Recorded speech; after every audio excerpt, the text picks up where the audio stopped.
cho te kan ei puar ta peng pong boka zanin thar kai zan te ani boka Kinemaster atanga video edit dan hi zanin cho han zirte ama sabera chuan Kinemaster kan honga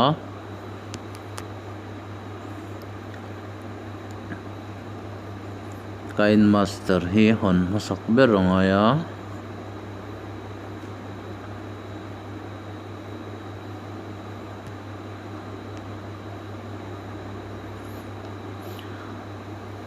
asoi mai lau tur chu video hay han siam hian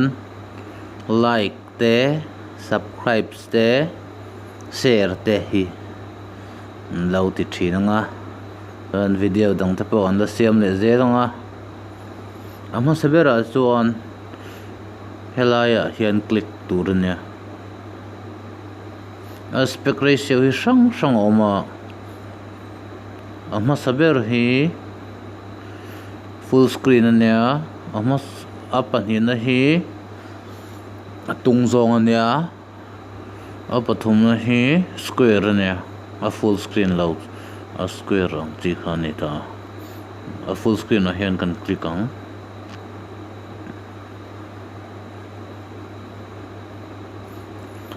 hian na page lawin lot kan video te kha media hian kan lang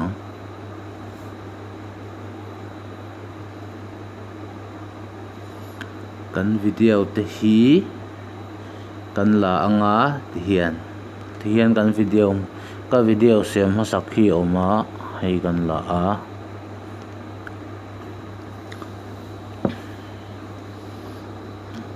an noya thil poi model mai chu play head hinia laya rin sen om tha hi an noya scroll lang dewa helai scroll lang deuh helai scroll lang dewa asin hi play head ne hei hi poimo em a video edit vela hian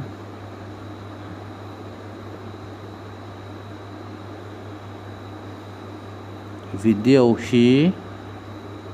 kan edit don chuan helai scroll an hnuai mi a hian kan click ang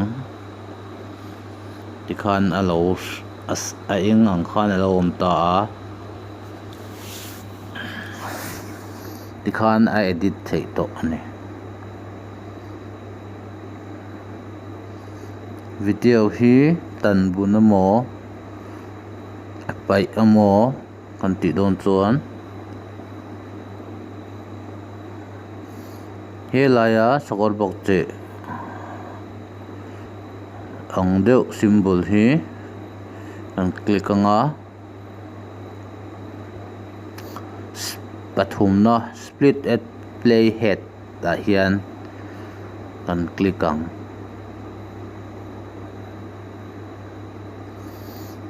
ti hian alo bung to a video pakhat kha pahnia kan bung to ni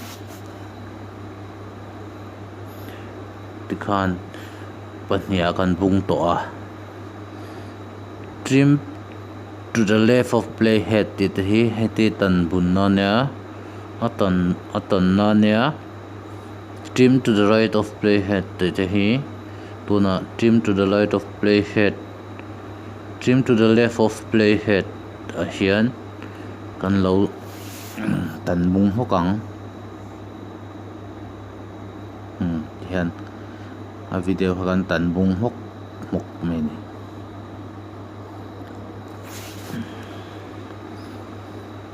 a video edit turit hian kan click lenga hian hei alo long to hian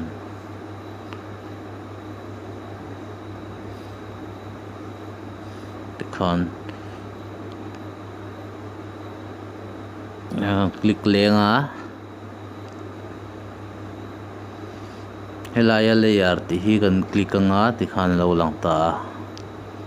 hian thil ti thei hrang kha oma text te pawh duh chuan kan chhut thei ni ti khan text te pawh kan chhunga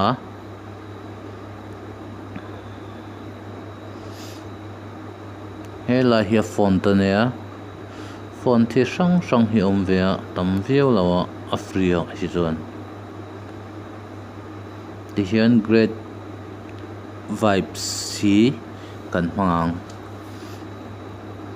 helaya tick mark ang deuh a sir dinglama awm hi kan click anga hei poi mo khop me a kan thil ti zo zela hian click anga ya a sira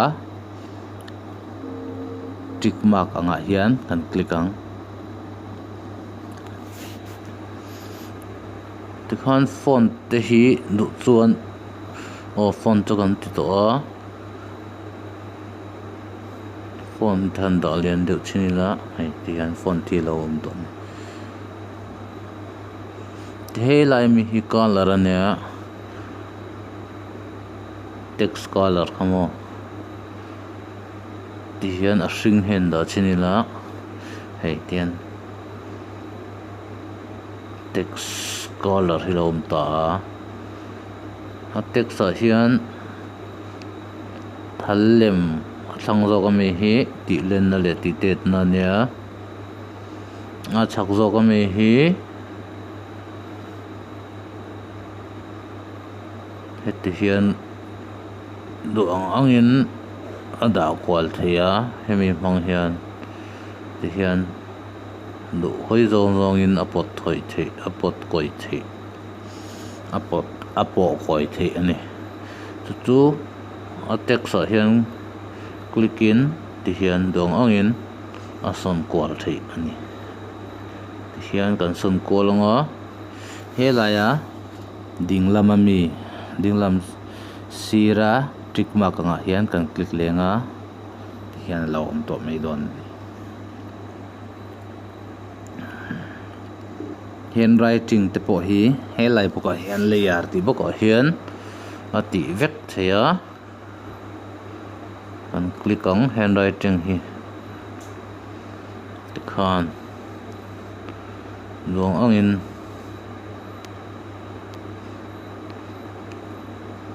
a ziak thei ni tikhan kan duang angin kan ziak ta helai a hian veilam kil sira hian a chhak bera hian bag na kha awma kan bag anga kan du le tikhan kan bag le vek thei ni a delete na pawh hi helai hian a dinglam a veilam a hian a lo awm tho ani helai na color pawh hi duang rong hian a thlak theia hei pawh hi kan a enga anda china tikhan hei duang rong khan thlak kual vek theia nghe lại hiền nổ rẻ nó bỏ hiểu mà phải cả còn nổ rẻ về thầy bốc cả khăn nổ rẻ bốc cả các bơi mổ em mà video xem hen cái tiếng thil nổ rẻ nó để bỏ hiện bơi mổ lấy anh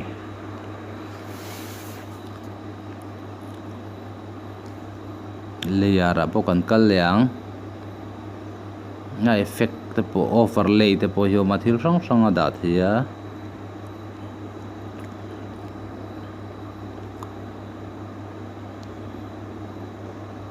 nhảy thil rong hi ada thei ani ken gan da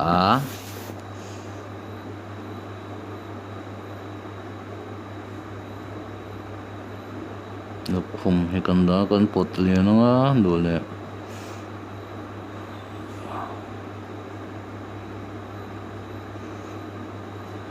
kil sira thalle ma hian dole kan pot kualanga hian duang positionin duang ang khana ti theia ala ya hian click hian duang angin a kal tir le thei boka tikhan achunga dinglama tick mark anga khan kan click leng tikhan alo awm ta tin video hi adang kan la le du ni chuan helai media a hian kan kal lenga kan select lenga tikhan aron om le mai don ani layara bok hian kan kal lenga effect te po hi om veka effect hi tam vak lawa heta hian a free a hian kan effect te po hi kan ada ve mai the ani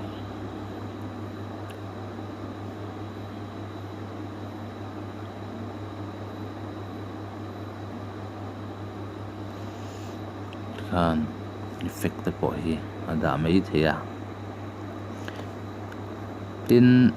thlak te hi ate zo ka kan da du chuan layera kan lutanga layera media khan an click anga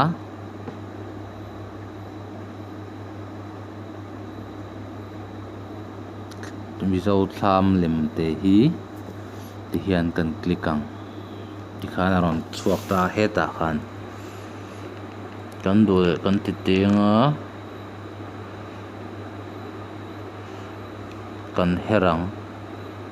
thal chak zo ka tangin tikhan kan du le kan heranga alaya ka click in tikhan kan da sonang kan du na hun to ka khan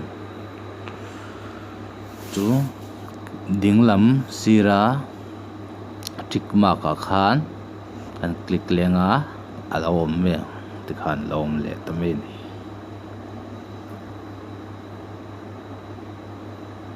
tin a sei zong hi an hwa hian hei helaya hian a sei zong hi kan du zat zatin kan ti dang lam thein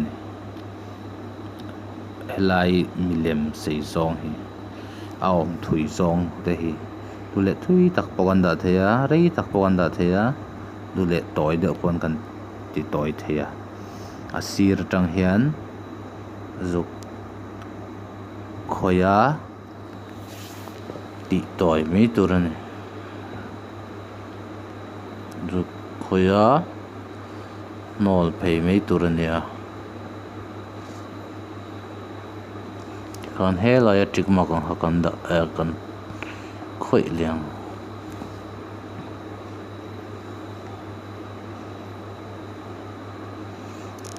tuna hian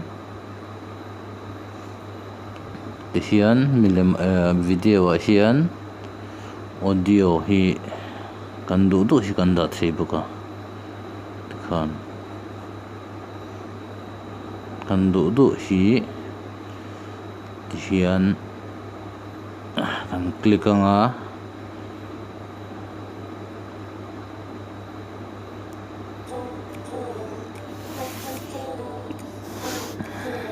kan du hi tikhan ada thei zel bokani voice record po hi oma voice record atang hian kan video wa khan comment namo khatiang te po kha hati thei veka ti hian kan tenga kan du na lai tura kan play head helaya sen rin tha hian kan tan na tur lai kan danga start ti kan metanga ti hian allow in record to mai don ani ti hian hei in record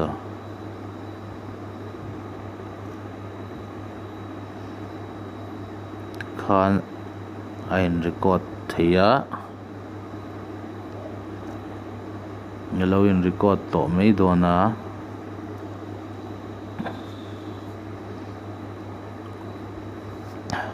voice record te po kha hetiang zel hian tikhan helaya tlarang hian scroll lang khan tikhan alo tlar thla zel mai anga du le ti toy dan kha tian scroll a khan mea a sira tang khan tepa tikhan nol phei ti phei mai turane ten khan voice light pokha du angin ati seida ti toy theya tikhan helai hi project setting ania nuang angin hei video te editing te hei tiang te pawh hi master volume te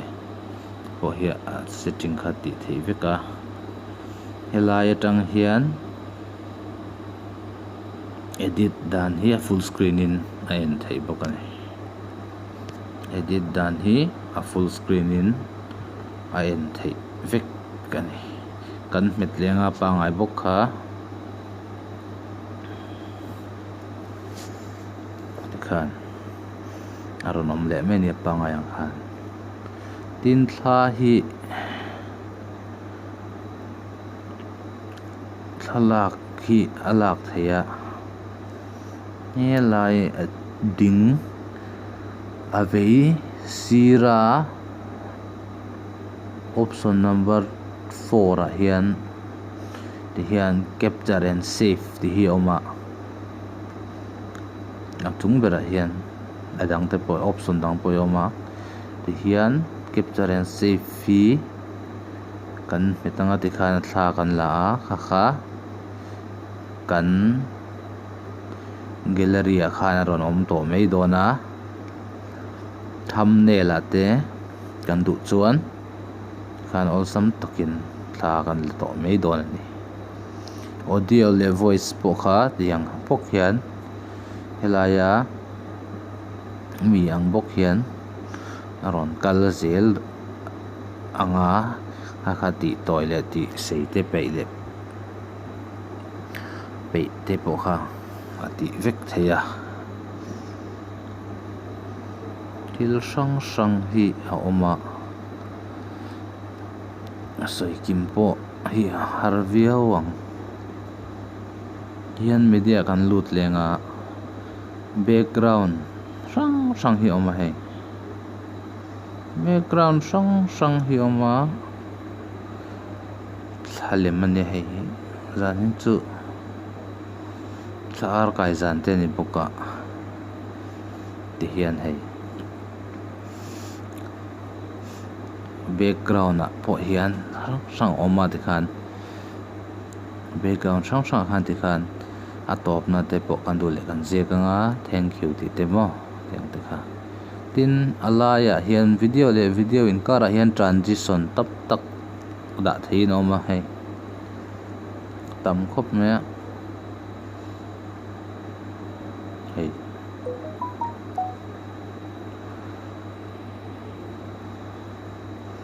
til tam tak da thein oma hei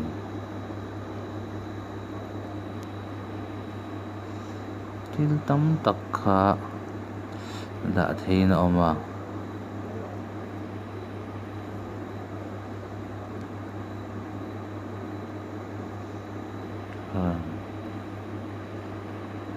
transition hi tam pak oma nal ang ren khom na chen hi kan da don chuan helai dinglam sira chikma kanga khan an click leng kya kan da tan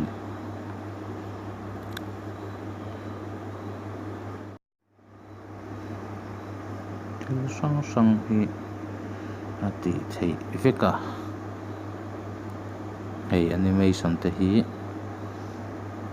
tihan arong kal dang hamo sang sangin asiam thein sang sangin ati theya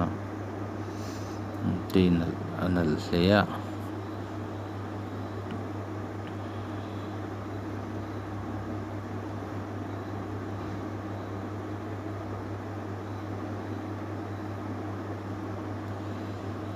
ti kan sang kha kan helai hi annoya scroll ang deuh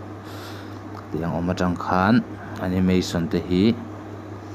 sang in ti te hi tam tak hi option te oma color filter te hi tam tak oma sang oma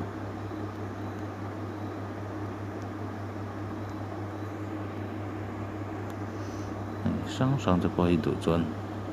a dah thei vek a tam tak a awm ani adjustment te maw brightness contrast te aniang chu tiang thil kha tam tak kha ti thei a soi kim vek sen chu ani lo anga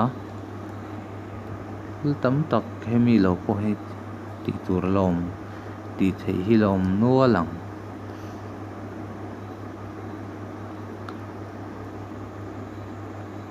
he laia kil sirami hi hian thil lo ziak taila kil sirami hi bag ania an bag te pawh na ti thei a thil tam tak hi ti tur a lo mang se voi khata chuan soi vek thei lo nga rei deuh tak edit te pawh nga yang nalh deuh tak duh chuan edit rei deuh te pawh nga yang tin nalh taka edit tur chuan zei ve deuh pawh nga ya a pangai edit tur hi chuan engmah thiam than pa vak pawh ngai la han edit ve mai thei a lema nalh deuh a edit tur chuan lema zei ve deuh chu anga yang